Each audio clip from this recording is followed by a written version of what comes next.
How to create business process model for SME Corporation. SME Corporation is a local small-medium enterprise. For company purchases, the employee will have to pay for the items first before making a claim for payment.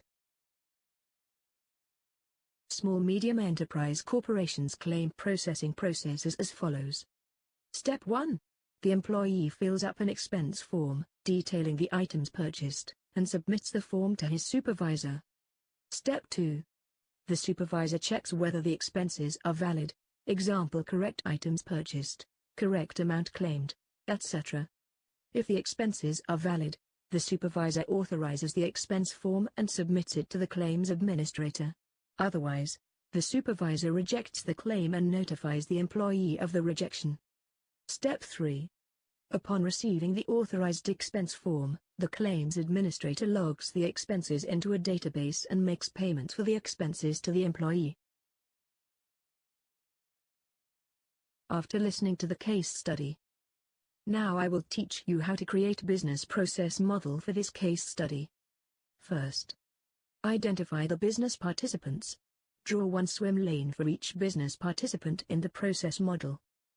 In the case study, there are 3 business participants, namely employee, supervisor and claims administrator. Hence, we draw 3 swim lanes, one for each business participant. Next, add in the start element at the left side of the process model. In the case study, the employee is the one initiating the process. Hence, we add a start element to the left of the employee swim lane. Next, identify the task. Add in the tasks into the process model. Take note to draw the tasks in the correct swim lane. In step 1 of the case study, the employee has to first fill out an expense form and then submit the form to his supervisor. Using the verb plus noun format, we create 2 tasks: fill out expense form and submit expense form, and put them in the employee swim lane. Additionally, we also create 1 task: receive expense form and put it in the supervisor swim lane. Next, add sequence flow. Identify the sequence of activities and interaction between participants. Add in the sequence flows into the process model. Note that all tasks must have an arrow in and arrow out.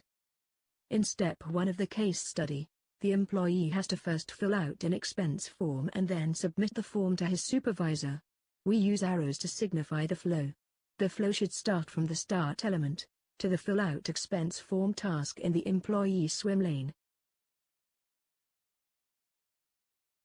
Next, identify the business decision points. Add in the decision points into the process model. In step 2 of the case study, the supervisor has to check whether the expenses are valid. If the expenses are valid, the supervisor authorizes the expense form and submits it to the claims administrator. Otherwise, the supervisor rejects the claim and notifies the employee of the rejection.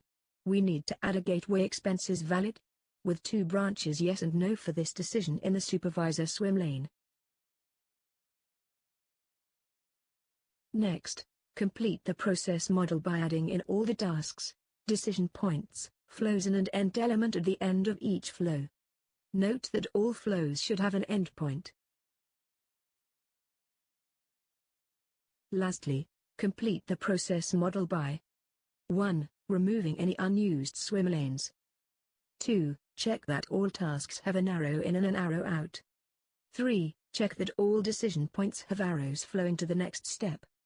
4. Check that the arrows out of the decision points are labeled properly, and 5. Make sure there is one start point and all flows have an end point. Created using Powtoon.